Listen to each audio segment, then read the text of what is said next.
today we got to play Kanban, Automotive Revolution. Okay, so this game is definitely a heavy car manufacturing game.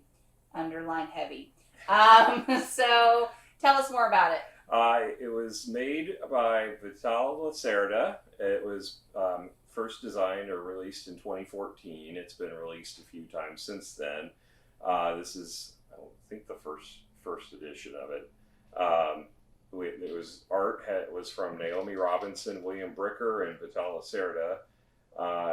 Plays 2 to 4 players. It's been out of print for a while for this version of it, but Rob was able to track it down. They had a copy on Amazon, I think, for $140. So it is still out there, but it's pricey for this version. There's actually a nice Eagle Games version of it that's been released. That's Kanban EV. That's got nicer pieces and components. And one of the reasons I wanted to play it was to evaluate whether I needed to upgrade or not.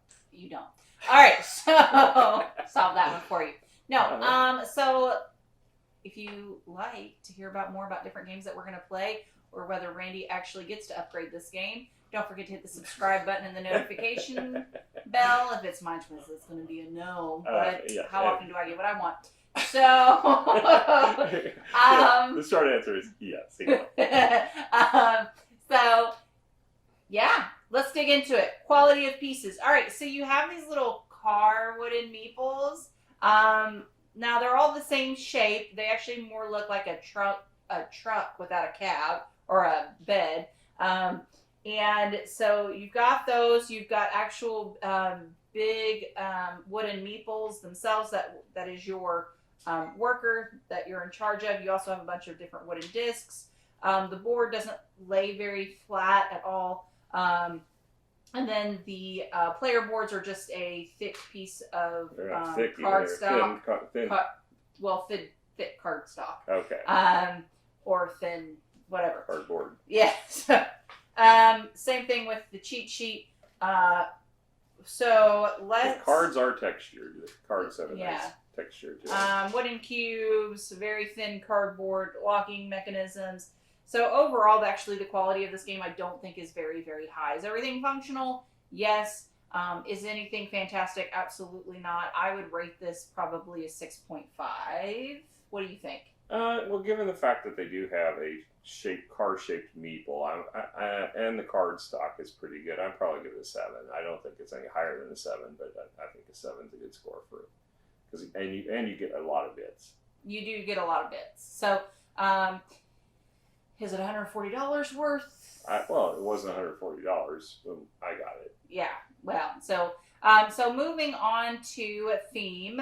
Guys, the theme is spot on. So I actually work at a manufacturing facility, and so this resonated with me in a way that I can't describe, except for the fact I feel like I'm working off the clock. So putting that 12-hour in, but it's all, it works. Like the fact that there's a logistics department that has to get your parts in, and you have to get that to work to actually manufacture the goods, and then you've got to do the quality testing for the product. Not only that, though, but you have HR and the HR lady. I actually love my HR department. Shout out, Rob. And then you actually have the design mechanism. So everything is functional, and it really spoke true to me. I think it's maybe because of the work that I do. So this is absolutely fantastic as far as theme goes. What was your thoughts on theme? Well, first of all, I don't work in a manufacturing company. I am familiar with just-in-time processing and such from my studies, but I've never actually done it. But I will say, from an art perspective, the board is pretty, but very, very cluttered. It's very busy. Yeah, there's a lot going on. It's very intimidating. And it's one of the reasons it's taken so long for this to come to the table, because it just looks intimidating. Once you break it down, it's not that bad in the different pieces, but it was still a brain burner as far as trying to figure out how to play this and make sure we were playing right. And that's why I underlined the heavy. Yeah, it's definitely I would call it on the heavier side of medium to heavy. It's Yeah. But like I said, so for theme though, what would you yeah, score I'm it? saying I think the board is pretty. It's just cluttered. I like the art on the cars for the plans. I like the design of the player boards is pretty good. It's very functional. Um, as far as a score, I'm probably at an 8 on it. Yeah, theme wise, I would totally agree with an 8. There's a lot there that resonates with me. In fact, I'm thinking I'll give it an 8.5 because of that. It even has training, so you can train your workers. Um, so moving on to rules. Listen, I'm going to talk about this cheat sheet here. I didn't even use it because it was pointless. So I didn't understand it. I didn't get it. Like, this just was not helpful. Well, this is just about the HR person. The very front page. It's just how the HR person functions. So you don't have to look this up every time. And this actually was useful for me because I was first didn't realize this was here, and I was checking the rule book all the time. And I'm like, oh, this is what this is. But this is helpful for not having to check and see every time she steps somewhere what happens. And on the back, this is literally just stepping through the processes of the flow. It's not going to give you any detail. It just tells you your final scoring, your meetings, how to handle the meetings, and how to end of week scoring. But to do your basic plays, this wasn't useful. It wasn't useful at all for and that. only you. I don't know why every person needed this. You really only had to be. Well, there's only 2 copies of it, so there's not one for every player. Well, yeah, in enough. essence, there isn't a cheat sheet for players. So it's more for the administrator, which I was doing. As far as the actual gameplay, we're not there yet. Well, yes, I'm talking about the rules. On the gameplay of the rules, the big issue we had was understanding how the HR manager worked. Yeah, we got that wrong like 3 times before we think we got it right. Yeah, she was very confusing. And the rules, they were fun to read because they had the HR manager kind of narrated, and there's 2 HR managers in the. You can play the nice game where you have the nice HR manager, or we played that one. You get the mean HR manager, and the game will play differently whichever way you play. So one rewards you for accomplishing things, the other one penalizes you for not doing. They call it negative reinforcement. You basically will lose victory points or gain victory points depending on which way you play. But the way they did it in the rules, while it was fun to read, it led to a lot of confusion because they didn't explain things in detail. They just kind of, with the HR manager, they just kind of had her commentary saying what she does on a typical move, and it had a picture that showed an arrow going to one space on the board. That was it. And so then we had to figure out from there, okay, how does this HR manager work? And it's kind of central to the game because she actually is the time clock for the game, in essence. She steps down and takes an action in each space that's available to her that she can reach, and then she walks all the way back to her desk. And when she reaches her desk, that ends the round for the week. But it wasn't clearly stated what represented a week in the game, in the rules. So that caused us all kinds of confusion for the early part of the game. And then once we got it, it clicked and everything was fine after that. But I can't rate the rules any higher than probably a 5 because of that. It was fun to read, so I'd probably give it less than a 5 if it weren't for the fact that it was fun to read, entertaining. It was, given how heavy the material is, they made it entertaining, and I can appreciate that. Probably would have given it a 4 otherwise. Okay. All right, so moving on to actual gameplay. Guys, this is a heavy game. I'm going to speak briefly, a very brief overview of this. So essentially, there are 5 different locations within the plant that there's doing. So first you actually have the logistics, which allows you to get your goods or your resources that you're going to need. Then you have the manufacturing, so you change those resources into the actual car. Then you have the actual testing area, so you test the car, you upgrade different parts of the car, and then you also can take the car and put it in your own garage. Okay, and then that is a big score pointing by being able to do that. Then you also have the designing part. We probably should have started there. Basically, you get to choose different colors of vehicles that you're designing. But with that is if you get a car of that color, you get a bonus, or you have to exchange that car for that tile, as well as you can Actually, the other way, upgrade. you have to exchange a tile to claim the Right, car. sorry.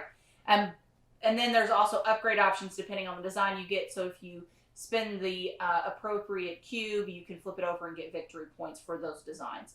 And then you also have the HR. So the HR spaces you can micromanage. So basically, you can do any of the actions previously been able to do. And then also But you get less shifts. You do get less shifts, so that is a negative. But then you also can train from there. So and at each of those locations that I mentioned, you can also train at that location. So if you have an extra action, you might want to go do some training. And you get certified in different locations, which trigger certain victory point conditions. So that is a very, very basic overview of this game in this section. There are a lot of moving parts, and I still don't think I figured out the strategy for this game. I don't think we used the HR as well. I think you did at the very last round. You realized I did it a couple times during the game. Yeah. No, I did it a couple times throughout the game. Well, maybe I just realized it. Because one of the things you can do, which is really an awesome aspect of this game, is you can bank extra shifts. So if you are in a situation where you have extra actions that you don't necessarily think are going to be real advantageous to you at a location, you can put it into a reserve pool that you can then use later on. So not only does that reserve pool allow you to use extra actions in future turns, but it also is your scoring mechanism in a lot of cases. So when the HR evaluates at the end of each round, the HR evaluates each department that she's in. And when she's in the department, she'll give you points if you meet the criteria based on how far you are on the track for banked extra time. And that's a really cool mechanism, I thought. But obviously, it's also advantageous to have it so you can use it in situations. You can only have up to 12 hours, which is 4 shifts worth of work. So basically 4 actions per space. There's some actions that require more than one shift, but in most cases it's 1 shift per action. Yeah. So a lot going on there. Score wise, what would you give it? Or what was your favorite aspect, and then you can give it a score. I like the time shifts. I like that aspect of it. I liked the mechanisms of training, although I think it should have been whoever got to the top first was the one who got to be the top, as opposed to the person who's on top when you're standing there, which basically means whoever got there last gets to be the highest scoring one. But yeah, I like that mechanism. I'm still, like you, unsure if I optimized my strategy. Or in fact, I know I didn't because I didn't win. Yeah, I think there's a lot more to explore in the game, and I like that because if you beat it on the first game and there's nothing more there, then it's, especially for something this heavy, you probably aren't going to want to get it back out again. So yeah, I personally, I think it was a fun, brain burner if you enjoy those kind of games. So score it. As far as it's hard because there's so many good Lacerda games. As far as where this would rank in my Lacerda's pool is what I'm trying to think. I'm probably at about an 8.5, 8.5 on this one. Okay.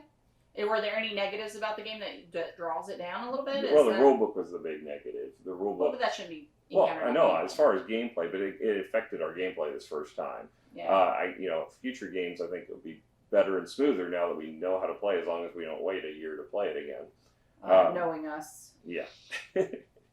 Plus, we'll have the new version by then. Wait, what? So anyway, I think the negatives would be just the confusion of it. There's a lot going on here, and it's the intimidation factor of the game itself. It's just I'm very curious to see how it plays with the mean HR manager. Yeah. So I don't want to play it with the mean HR manager. Quite honest. So some things about this game that I appreciated. Of course, I appreciated the theme, but there is a lot going on, and I don't think I figured out the strategy for this. But all of it made sense knowing the theme. Now, if I didn't fully understand the theme as much as I did, I'm afraid that this would have been a lot harder. Because I know with the rule confusion and everything at the very beginning, we were muddling through it, but man, there were a couple points where I was like, my head hurts. Like, I don't know why it was so hard to click because there's so much going on. Um, and the way the rules are, I don't know what made it that hard because I'm looking at it individually, piece by piece, and it's like, okay, it shouldn't be that bad. But even now, I understand that the strategy, I didn't get there. So, and in essence, it's a good and great thing because it makes me want to play again and try to figure this out even more with it. I'm going to probably give this an 8. I liked it a lot. I don't think I do want to play it again. This will be kind of, hey, I do want to get this out when I'm feeling like I want a brain burner because there's a lot going on and I haven't figured it out yet. So, all right. Last comments before we say goodbye? I'm just still trying to figure out how I can drive this little blue car here. I'm really wanting to get inside there and drive it, but I don't think I'll fit. No. No. Well, you guys, we'll talk to you later. Hopefully, we'll see you guys again. Bye. Bye.